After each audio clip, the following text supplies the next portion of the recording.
na-arụ n'ọrụ anyị ga-enwe mmeri na-arụ n'ọrụ anyị ga-enwe mmeri na-arụ n'ọrụ anyị ga-enwe mmeri na-arụ n'ọrụ anyị ga-enwe mmeri jisi ike n'ọrụ anyị ga-enwe mmeri na-arụ n'ọrụ anyị ga-enwe mmeri na-arụ n'ọrụ anyị ga-enwe mmeri na-arụ n'ọrụ ojisi ike n'ọrụ anyị ga-enwe mmeri na-arụ n'ọrụ anyị ga-enwe mmeri na-arụ n'ọrụ anyị ga-enwe mmeri na-arụ n'ọrụ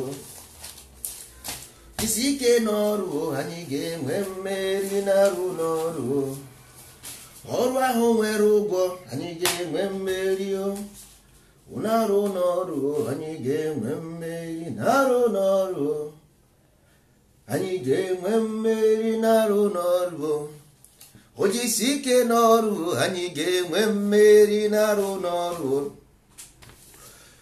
ụmụ Igbo ndị ndozi ọdịnala ekene ụnụ anyị si ka udo dịrị ụnụ n'ụbọchị nke taa na anyị gbawo ndị ndozi ọdịnala Igbo onwezighị ndị ọzọ na-edozi edozi anyị wụ ndị ndozi ka anyị bịara anyị emebeghị eme nwanne a na-akọ ugbo ịkọsi ugbo ihe ịkọ n'ubi wee ruo iwe jee wepụta ya wee bife iribe ya ị ga-eje wepụta bife iribe mana anyị magonu sometimes some people ga-abịa ọ makwana mara ihe ọ na-eme jos ka ọ bụrụ na ọ na-eme ọ bụghị otu a ka esi eme ya anyị nwawo ndị ndozi ọdịnala Igbo wee sị na Igbo ga-apụrịrị ndụ ọkwa iwere Igbo ga-apụ ndụ maka na ụmụazị ka anyị chọrọ ụmụazị a mụrụ ọfụrụ nna ha ihe anyị ga-eme bụ itren dia fada trenin ka a na-eme dia fada mana ụmụaka bụ ihe anyị chọrọ maka na ọnya ka eji apịara mmọnwụ ọmụ a na-apịara mmọnwụ ọmụ ịpịarị ọmụ na anị enwere ihe mmọnwụ ji eso ọmụ nna cheregodi nka nta fon na mgbadụ na akpọ na onye na-akpọkwa ndị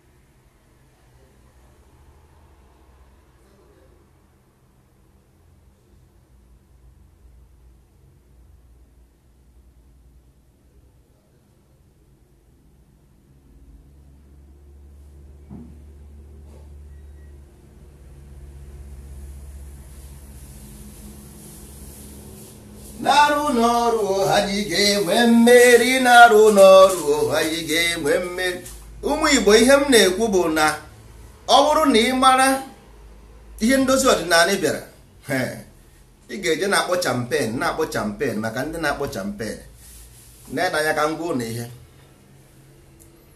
ọkwa ifuru ndozi ọdịnala n'ụwata ụwa gị ị gaghị eme ya experience again maka kwe nwere ụnyaahụ enweghị ike ihe ọ bụla anyị mere taa emene ya ọ ga-ana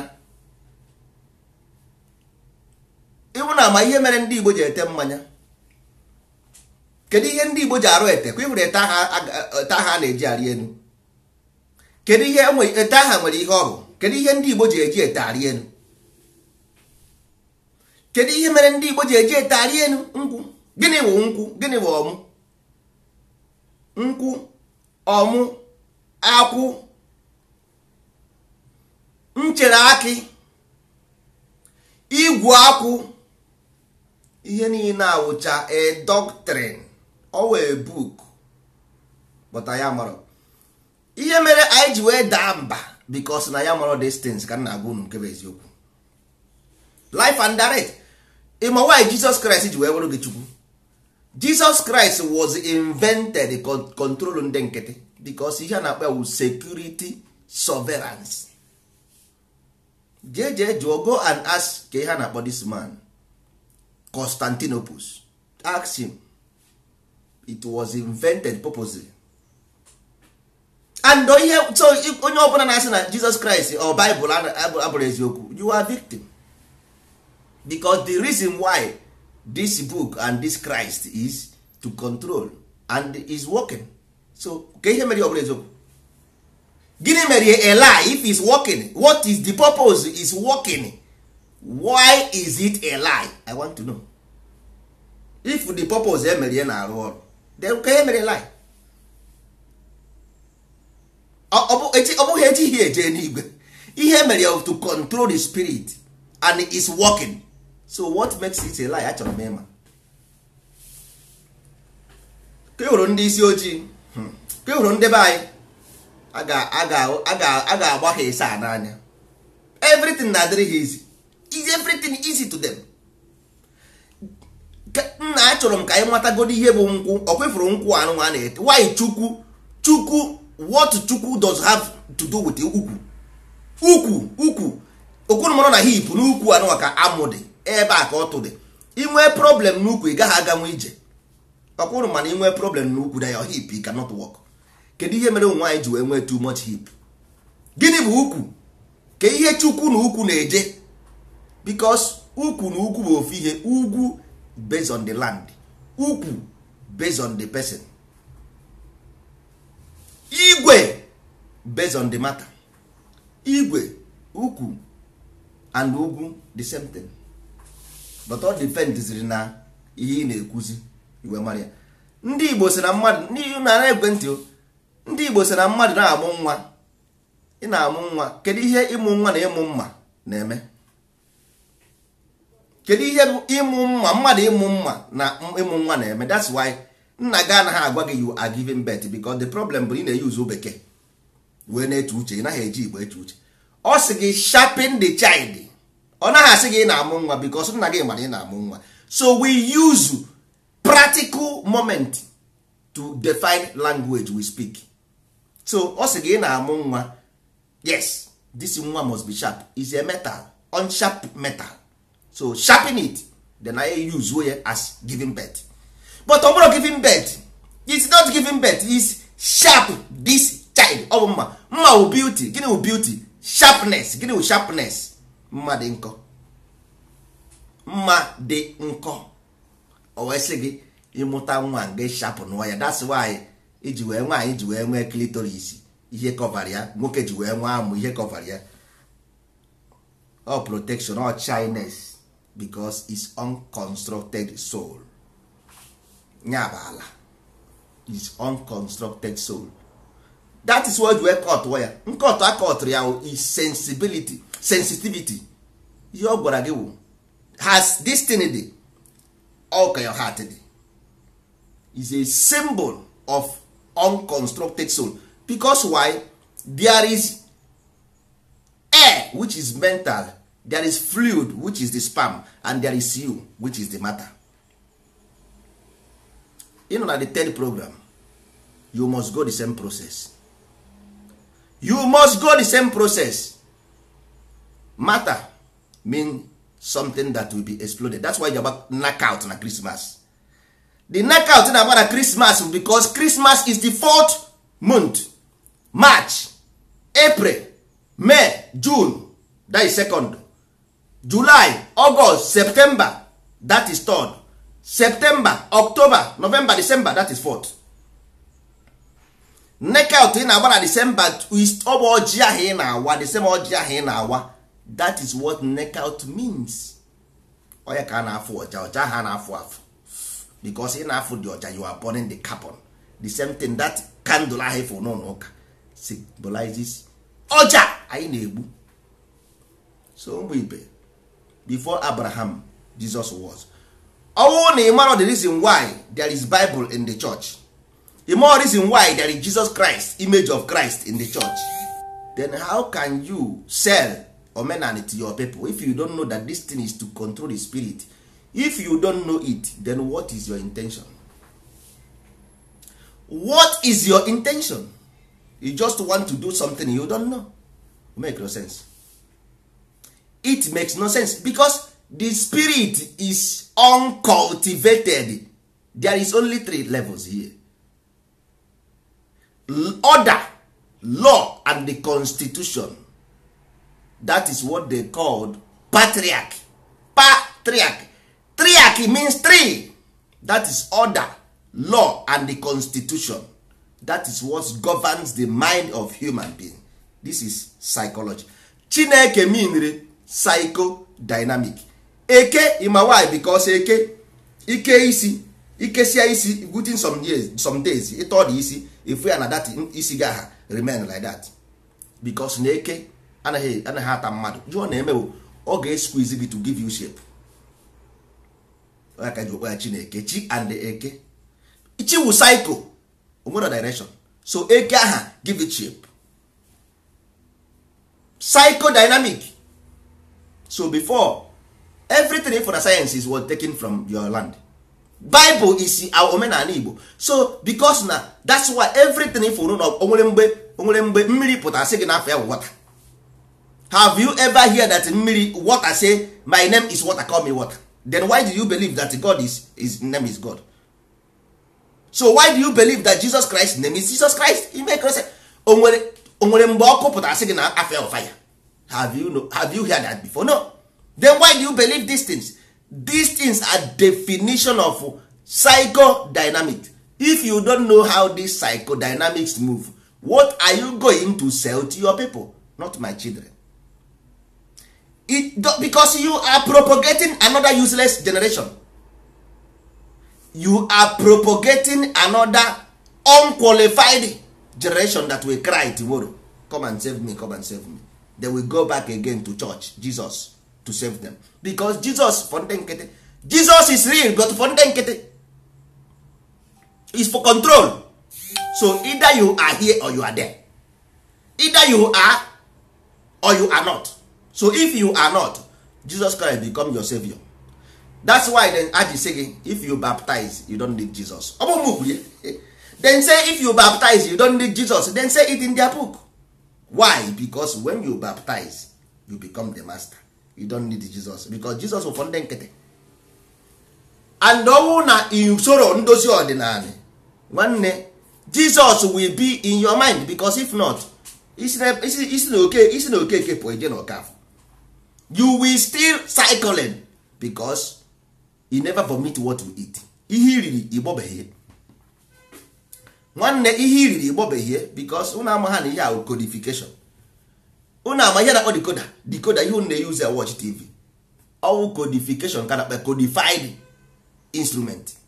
So this religion with codification is coded. So if you don't know how these things work, nwanne also ga isi na ihe ejezi ụka, you are in there. Ị ka nọ ebe ahụ, unless may use kwere Ndozi Odinala to format you. When we deformat you, format ya gị wepụzie dati Jesus tinyezie ego omenala Igbo n'ime. Nwanne isikwa na iburukwe Jesus gaga na-eme omenala, ịmara ihe na-akọ because inside one computer there is no how. You can never leave a program inside computer running another program on top of a program. How would that work? How can you run a program on top of a program? It will not work. That's why you become confused person in life. That's why nwanne nekwe na ya ka ngunu nke bụ eziokwu. Ihe merenụ nna anyị ji wee debere anyị nkwụ bụ na kefụrụ nkwụ aha n'ebe ahụ. Ịtọpe nkwụ ugwu nkwụ aha n'ebe ahụ, I tell you, ọ ga-eju 100 pages of book. Pages ịtọpe nkwụ. Because why? Nkwụ aha bụ mmanya nkwụ a na-aṅụ aṅụ. O nwere nke a na-akpọ ngwọ. Nwere ihe mba agaghị eje na side because anyị jee dia na ndị na-eburu ko mebisie dị okwu. Akwụ nọ ebe ahụ, mmanụ dị n'akwụ a. Igu nkwụ, kedu ihe mere eji eme Palm Sunday? Onye isi na ba na-asị asị, why must they do Palm Sunday? Kedu ihe ndị na-echi mmọnwụ ji apịara mmọnwụ ọmụ naanị? Why ọ ga-eji ebe ọpịa dị ọmụ mmọnwụ ahụ esoro ya? Because we know exactly what we are saying. Ọpịa dị ọmụ naanị mmọnwụ esoro ya. Why? Because there is a reason for that. Nature does not hide anything. Nature enwere ihe ọ na-ezo ezo n'ụwa. Never. Everything is open in black and white.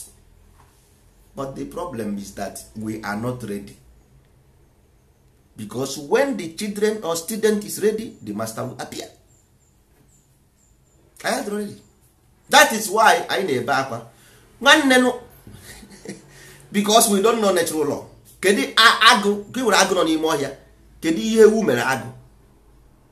Kedu ihe ewu aha mere agụ aha ji chụwa ya jidie dosa ya? Why?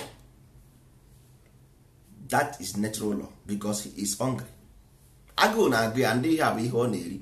O nwere this hunting teeth because nature demonstrate themselves in many ways. Everything is spirit, not human being. Because he je to uche mental.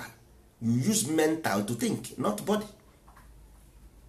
You use mental to think, so that means his spirit is what you use to think. So open a program that run inside your brain. Onye nkete ka ebu. Onye nkete ka ebu. And today ndị be anyị na run under this religious program. Nsogbu adịrọ. Igwere nsogbu ndozi ọdịnala nwere your medicament.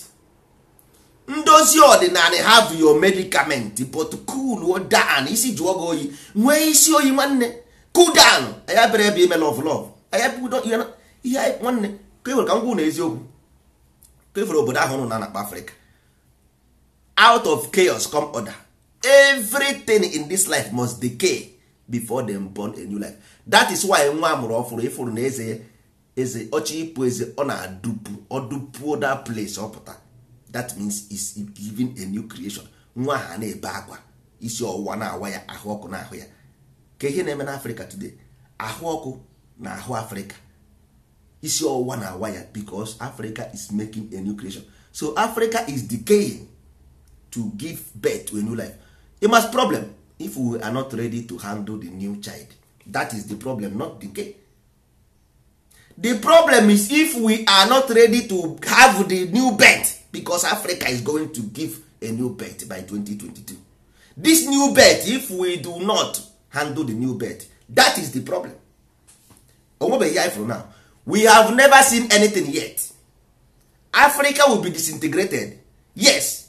Can you manage it? Ọwụ na ya prepare her for tomorrow. Inwe ahụ akwụrụ nonsense bi ebe nọ. Iruo m nso, nwanne m bụrụ otu a. Acha m gị isi n'ọnụ. Nja gị like this. Impush oge egwu m ga-aka n'anya. Ngwa gị na opuzile ka anyị na-eme ebe. Kwadowe onwe gị. Prepare yourself for tomorrow. Na onye nkịtị enwe ihe one. Onye nkịtị even atom, natural element, it is stupid element. Natural element, it on useless element. Prepare yourself for tomorrow. Tomorrow is coming. Prepare yourself for today, for tomorrow. Isi chọrọ iwe onye nkịtị. Kedu ebe eji onye nkịtị anyị isi? Eji onye nkịtị anyị isi. Nwanne ị gaghị edozi nwa anyị Igbo, you cannot. Shut up. You cannot. How can you do it? How? You have to first of all lay a foundation of ideology that will control the mind. Then the mind will take care of itself.